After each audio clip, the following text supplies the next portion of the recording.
تو میرے محترم سامعین، حق تعالیٰ فرماتے ہیں اللہ یجتبی الیہ من یشاء ویہدی الیہ من ینیب، اللہ جسے چاہتے ہیں اپنی طرف کھینچ لیتے ہیں۔ ایک یہ تو اس کی شان ہے۔ اب دوسری بات بھی بتا دی، فرمایا کوئی یہ نہ سمجھے کہ ہمیں کھینچا نہیں تو ہمارے لیے کوئی رستہ ہی نہیں ہے، فرمایا نہیں، تمہارے لیے دوسرا رستہ ہے، بلکہ پوری مخلوق کے لیے رستہ ہے۔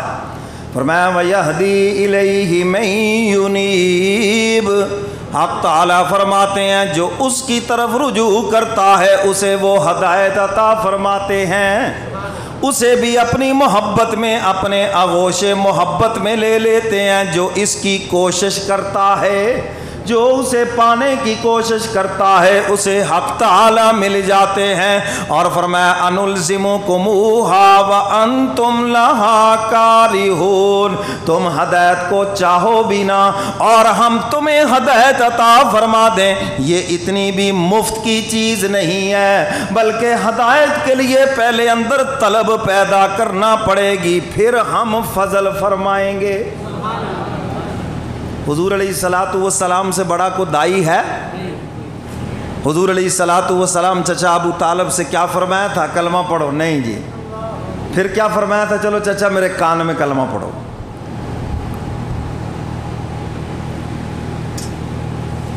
تو کان میں کلمہ پڑھنا بہت آسان تھا نا، آہستہ سے پڑھ دیتے، کیوں نہیں پڑھا؟ مفتی تقی عثمانی صاحب دامت برکاتہم العالیہ حضرت فرماتے ہیں کیوں نہیں کلمہ پڑھا؟ اندر سے ہدایت کی طلب ہی نہیں تھی۔ اور فرمایا جب اندر سے ہدایت کی طلب نہ ہو، نبی بھی اس کی اصلاح کرے تو اس کی اصلاح نہیں ہو سکتی۔ اور جن کے اندر ہدایت کی طلب تھی، کوئی حبشہ سے چل کے آ رہا ہے، کوئی بصرہ سے چل کے آ رہا ہے، کوئی فارس سے چل کے آ رہا ہے، کوئی روم سے چل کے آ رہا ہے، کوئی کہاں سے چل کے آ کر حضور کا غلام بن رہا ہے، اندر سے طلب ہے نا۔ تو بے طلبوں پہ حق تعالیٰ فرماتے نہیں، میں مہربان نہیں ہوتا، یہ اتنی مفت کی چیز نہیں ہے، اتنی بے وقت چیز نہیں ہے کہ کوئی اندر سے طلب بھی نہ کرے ہم اس کو ہدایت دے دیں، ایسا نہیں ہے، تمہیں اندر سے طلب کرنا پڑے گی۔ اور جہاں تک تمہاری ہمت ہے ہاتھ پاؤں مارو، فرمایا ہم اپنے فضل سے تمہیں ضرور عطا کریں گے۔ آج تک ایسا ہوا ہی نہیں، اندر سے طلب ہو اور اپنی طرف سے کچھ کوشش کی ہے اور پھر اس کو ہدایت نہ ملی ہو، اس کو مولا نہ ملا ہو، اس کو اللہ کا تعلق نہ ملا ہو۔ فرمایا جب سے یہ کائنات بنی ہے کبھی ایسا ہوا ہی نہیں ہے، اس سے بڑی اور کیا گارنٹی ہے؟ اس کو پانے کی کوشش تو کرو۔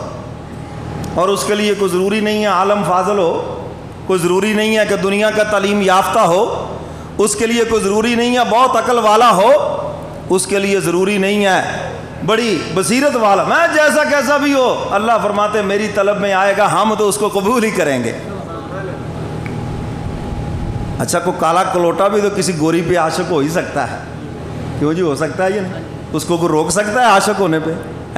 اللہ فرماتے ہیں اگر کوئی میرے عشق میں نکمہ بھی آ جائے تو وہ بھی کام کا بن جائے گا، ہم اس پہ بھی فضل کر دیں گے۔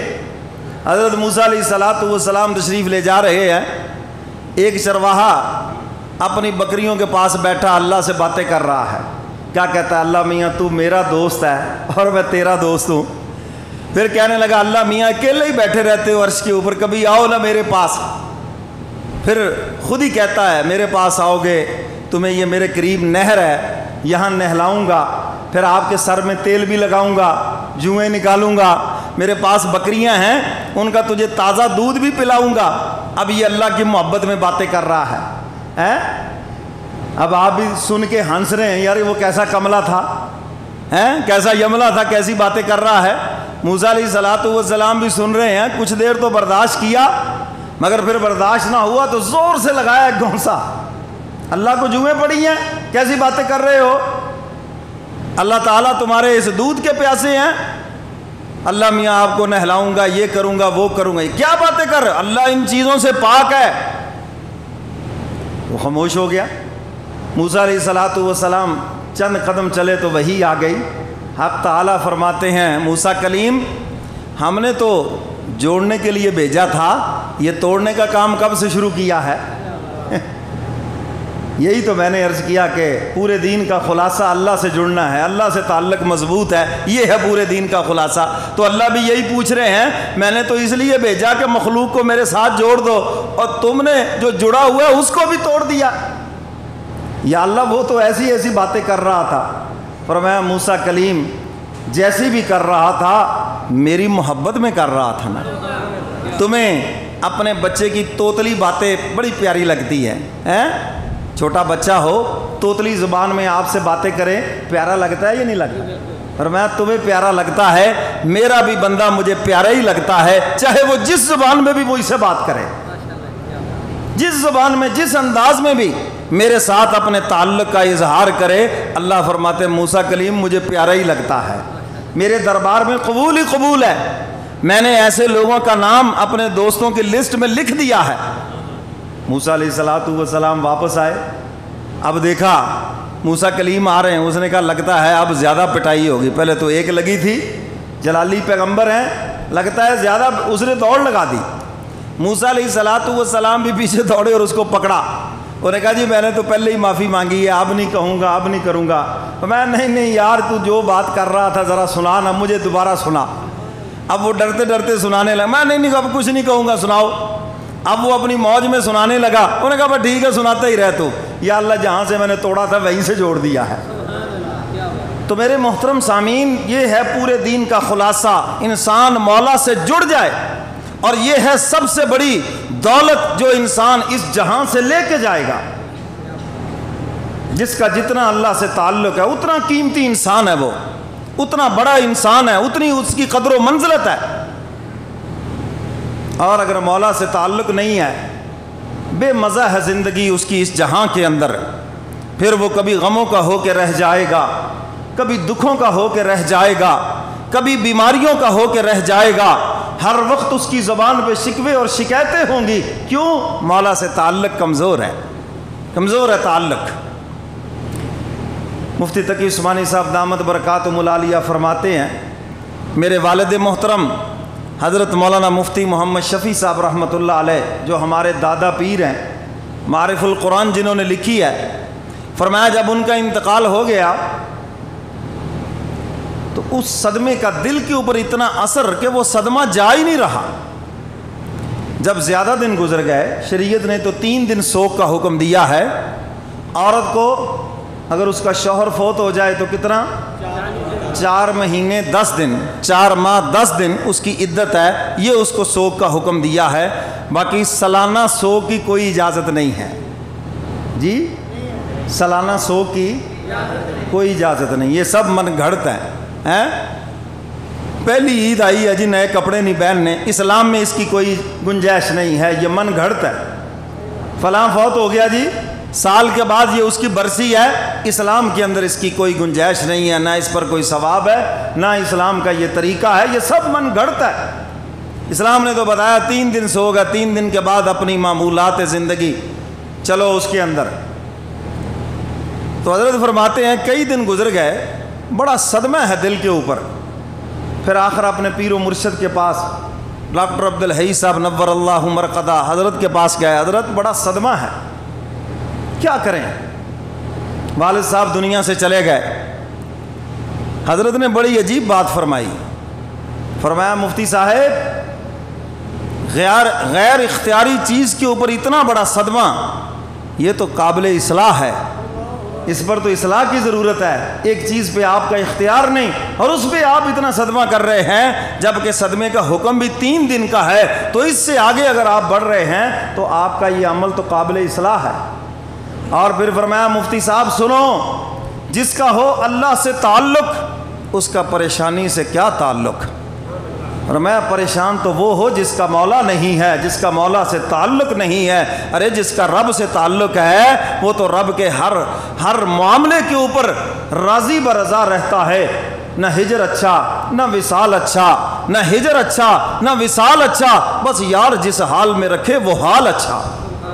اس کی تو شان یہ ہے، وہ تو مولا کی بات پہ راضی رہتا ہے، اس کے فیصلے پہ راضی رہتا ہے۔ غم آ جائے انا للہ و انا الیہ راجعون، اسی کے ہیں، اسی کی طرف لوٹنے والے ہیں۔ خوشی آ جائے شکر الحمدللہ یہ میرے مولا کی طرف سے ہے، میرے بزنس کا کمال نہیں، میری عقل کا کمال نہیں، میرے ہنر کا کمال نہیں، جو بھی نعمتیں ملی ہیں یہ سب میرے مولا کا فضل و کرم ہے۔ یہ ہے مولا سے جڑنا، نعمتیں ملے مولا سے جڑ کے شکر ادا کر دو، اور اگر کوئی مزاج کے خلاف ہو گیا، تکلیف آئی ہے، انا للہ و انا الیہ راجعون، میرے مولا کو منظور ہی یہی تھا اور یہی ہو کے رہنا تھا۔ حضرات صحابہ کرام کی یہی شان تھی۔ حضرات صحابہ کرام کے اوپر کیسے کیسے مسائل آئے، کیسی کیسی مصیبتیں آئیں، آنکھوں کے سامنے بچے ذبح کیے گئے، وطن چھڑوائے گئے، کیا کیا تکلیفیں آئیں، لیکن مجال ہے کسی صحابی نے آ کے شکوہ کیا ہو، وہ اللہ کی رضا کے اوپر راضی تھے دل و جان سے۔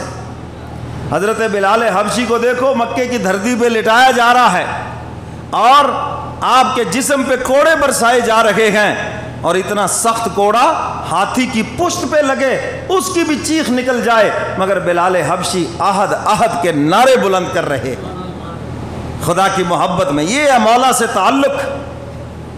ایک میں اور آپ بھی ہیں، ایک کمیٹی نہ نکلے نا جی، پتہ نہیں جی اللہ دی کی مرضی ہے، لو کیوں جی، بڑی دعائیں مانگی، بڑے وظیفے پڑھے، بڑی امید تھی کمیٹی نکلے گی، پتہ نہیں جی اللہ دی کی مرضی ہے۔ یعنی اللہ میاں توبہ نعوذ باللہ تمہاری مرضی پہ چلیں، تمہاری منشا پہ چلیں جیسے تم چاہو۔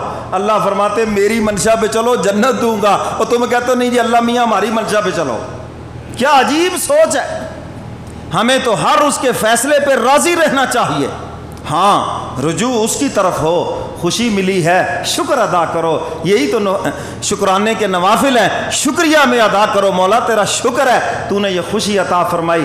اور اگر کوئی چیز مزاج کے خلاف ہو گئی ہے تو صلاۃ الحاجت کے نفل پڑھو اور اپنے مولا سے مانگو، مولا آپ کو منظور نہیں تھا، اگر آپ کو منظور ہوتا کیا مجال تھی یہ چیز مجھ سے مس ہو جاتی، یہ چیز مجھے نہ ملتی۔ اس کا مطلب یہ ہے منظور آپ کو نہیں تھا، اس لیے میں آپ کی طرف رجوع کرتا ہوں، آپ اپنی شان رحمت سے مجھے عطا فرما دیں۔ وہ عطا فرمائیں گے۔ نظر ان کی کیا بدلی زمانے بھر کی ہوا بدلی، خدا مہربان ہے تو سارا جہان بھی مہربان ہے۔ نظر ان کی کیا بدلی زمانے بھر کی ہوا بدلی، او مزاج دوستاں بدلا نگاہ اقربا بدلی۔ جب وہ مہربان ہوا دوست بھی مہربان ہو گئے، عزیز و اقارب بھی مہربان ہو گئے، سارا جہان مہربان ہو گیا۔ اور جب اس کو منظور نہیں تو اپنے بھی بیگانے ہو گئے، دوست بھی دشمن ہو گئے۔ اور یہ حق تعالیٰ فرماتے ہیں آپ نے مجھے ناراض کر رکھا ہے، اس لیے ساری کائنات آپ کی بغاوت کر رہی ہے۔ اس کو راضی کر لو، اس سے اپنا تعلق مضبوط کر لو، سب ٹھیک ہو جائے گا، سارا سسٹم ٹھیک ہو جائے گا، نظام ٹھیک ہو جائے گا۔ اور جب تک اس کو ناراض کر رکھا ہے ہر چیز ہماری بغاوت کرے گی۔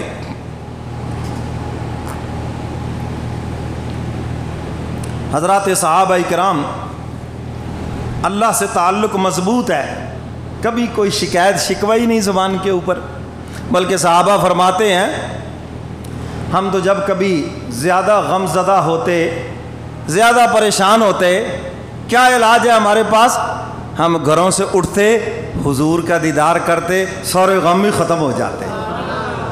اللہ نے محبوب کا چہرہ ہی ایسا بنایا ہے، حضور کا دیدار کرتے۔ آج لوگ کہتے جی پریشان ہیں، چلو جی 4 دن کو سیر سپاٹا کر رہے ہیں جی، چلیں جی 4 دن مری شریف پھر آئیں ہیں جی، مائنڈ چینج ہو جائے، مزاج موڈ چینج ہو جائے، پریشانی ہے چلو یار یہ ذرا دوسری طرف دھیان ہو جائے۔ یہ ہماری سوچ ہے، قربان جاؤں۔ حضرات صحابہ کرام پریشان ہوتے ہیں تو ہم کیا کرتے؟ حضور کا دیدار کرتے۔ سبحان اللہ، اللہ نے محبوب کا چہرہ ہی ایسا بنایا ہے جو حضور کو دیکھتا تھا سارے غم ہی ختم ہو جاتے تھے، ساری وہ کیفیت غم کی ختم ہو جاتی تھی۔ کتنی کتنی تکلیفیں جنگوں کے اندر آئی، 70 صحابہ شہید ہوئے، جسم کے ٹکڑے ہوئے، حضور سامنے ہیں، وہ کہتے ہیں حضور سلامت ہے، سب سلامت ہیں۔ ایک خاتون شوہر شہید ہو گیا، باپ شہید ہو گیا، بیٹا شہید ہو گیا، ہائے احد کی طرف بڑھ رہی ہیں، حضور نے جس کو خاتون جنت کا لقب دیا، بڑھ رہی ہیں، راستے میں کسی نے خبر دی شوہر شہید ہو گیا، حضور سلامت ہے؟ انہوں نے کہا ہاں حضور سلامت ہے، پھر ٹھیک ہے۔ کسی نے خبر دی تیرا باپ شہید ہو گیا، بھائی شہید ہو گیا، بیٹا شہید ہو گیا، لاوارث ہو گئی تو، انہوں نے کہا اتنا بتاؤ حضور سلامت ہے؟ انہوں نے کہا حضور سلامت ہے تو سب سلامت ہے۔ حضور کا دیدار ہوا تو سارے غم بھول گئے حضرات صحابہ کرام، اور خوب کہا ہے نا کہنے والے